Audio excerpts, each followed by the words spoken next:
Hello, this is Mark Denham, radio presenter, audio producer, podcaster, and voiceover artist. And today I'm not doing a tutorial. Those will continue again tomorrow. Today, I'm just giving out a little bit of advice on coronavirus and COVID-19 and working from home. Firstly, the most important thing is that you keep yourself safe and follow the relevant advice. Social distancing, of course, or if you are somebody in a vulnerable group, then you should be isolating as far as possible.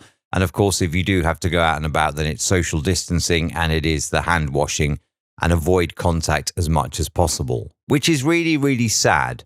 You know, it is from a social point of view. Humans are a social group. It's really sad, but it is important and it may very well save not just your life, but other lives as well. Now, back on topic, if you are somebody that's doing a radio show or you're a voiceover artist or a podcaster, perhaps you go to your radio studio and you do your show. You go in and you sit down and there's all your desk and your microphone and everything all set up for you, and it's just your job to do a good show. Maybe if you're a voiceover artist that normally works in a studio, or perhaps you're a voiceover artist or a podcaster that hires a studio, you'll go in again and there will be everything set up for you. And all of a sudden, you're now going to be working from home, which is a totally and utterly different environment. You'll probably be sent home with equipment that you have to set up. And it's all very, very foreign.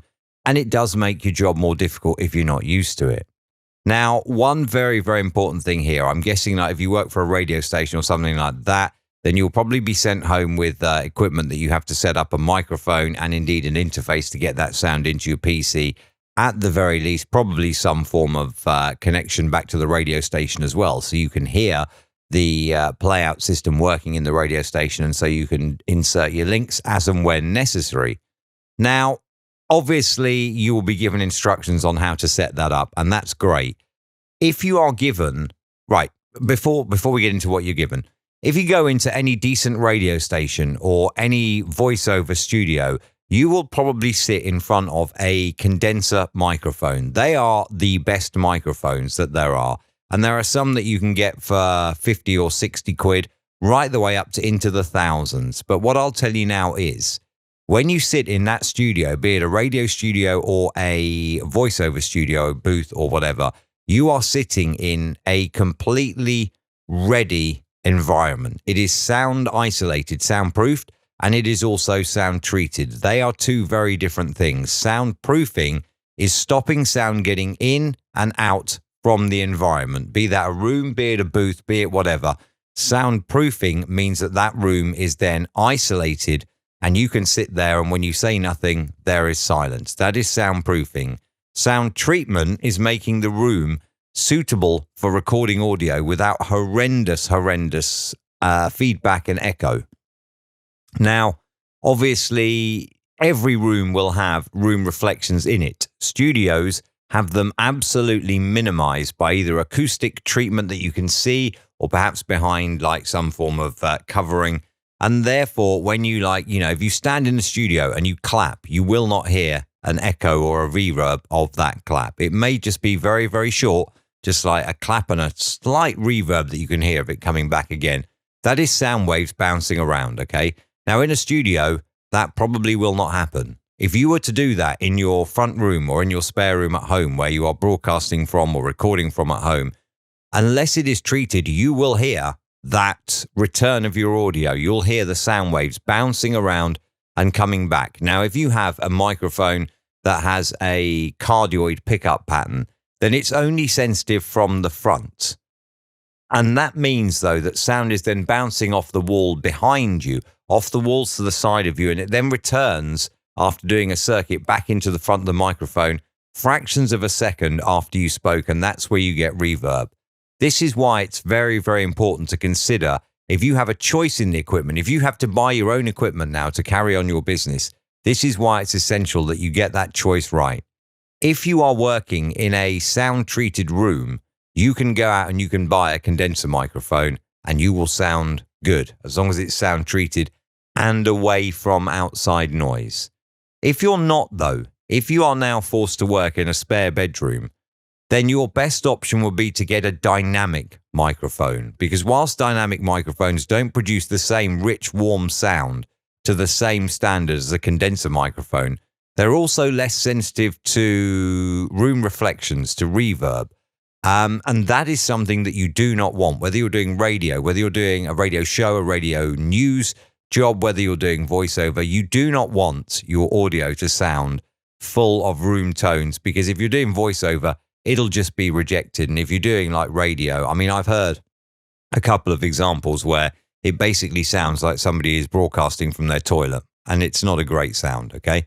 So if you have access to a sound-treated area in your house, by all means, get a condenser microphone.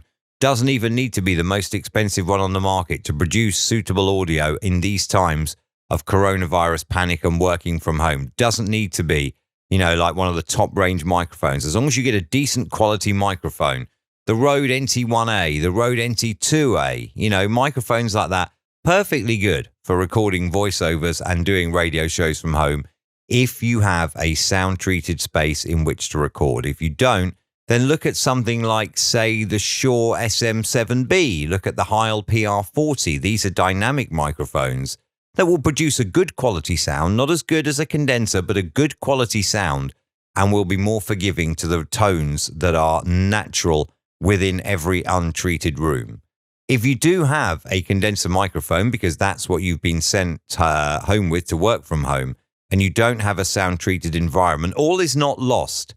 You can still build yourself a makeshift booth in order to be able to get audio that's not perfect, but is acceptable. Look around you. Look at your sofa cushions. And I don't mean the little throw pillows you put on them. I mean the actual cushions that you sit on. Big, thick wedges of foam. Take those and put those around your microphone, one behind, one on either side, and there you go. Then if you maybe hang a towel or a blanket over you as you are recording, you've trapped reflections from being a massive disaster, from the ones that go past the microphone and bounce off the back wall, out to the sides and bounce off the side walls, and then come back into the back of the microphone. It's not perfect. It is a solution. So if you can, just if you're doing a 2, 3, 4 hour radio show, rub the cushions off the sofa, put one behind you, one on either side of you, and if possible, hang a towel over you to try and get rid of the reflections coming from behind. Again, you could use moving blankets as a makeshift booth as well.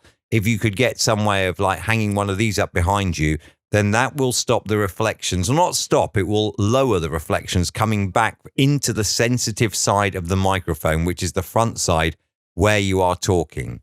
Times are difficult right now because we are in an unprecedented time. Certainly, this is not something that's ever happened in my lifetime before. And I've spoken to people who are older than me, and it's not something that's happened in their lifetime before. The most important thing is to keep yourself safe. And it may be that in order to carry on working from home and to keep your media going, whether that's radio, news, voiceover, podcasting, it may be that you have to sit at home and you have to sacrifice your audio. And as I say, if you do have a condenser microphone in your untreated room, you're basically going to get audio that sounds like this. And that's not ideal. It may be that you have to sacrifice that to keep the media going. If you have a choice, though, in what you need to get, and you don't have access to a sound-treated space, get yourself a dynamic microphone. It's the better option in this circumstance, unless you do also plan to get a sound-treated space around you with acoustic foam, or at a minimum, just as a temporary, you could use sofa cushions and moving blankets. Another option for you would be to go and record in a closet as well. If you have a closet or a cupboard that's full of clothes, again, those clothes will help soak up some of the unwanted acoustics of the room. So firstly, keep yourself safe, socially distant, socially isolate if needed. Follow the advice as it updates from your government and from your health service, wherever you are around the world. I urge you, keep yourself safe. That's the first thing you have to do. So follow whatever advice there is. And second, if you are working from home, just think about some of these tips. Get a dynamic microphone if you don't have a sound-treated space. If you have a condenser microphone, look around you and see what you can find. Just sofa cushions, the ones you sit on, not the throw pillows. Use those, build yourself a makeshift booth, and then carry on doing whatever you're doing, whether it's your radio show, your news bulletin, your podcast, your voiceover, whatever. At least then you can do them more safely from the environment of your own home. Thank you for taking the time to check this out. I do hope it's been helpful. As always, if there are any questions, leave them on a comment below on the YouTube video. If you're listening elsewhere, you can go to markdenham.com and click the contact tab on there. And if you do have any questions on getting yourself through the coronavirus outbreak while still working, I'll be more than happy to help you with an answer. Keep yourself safe. Keep making amazing audio.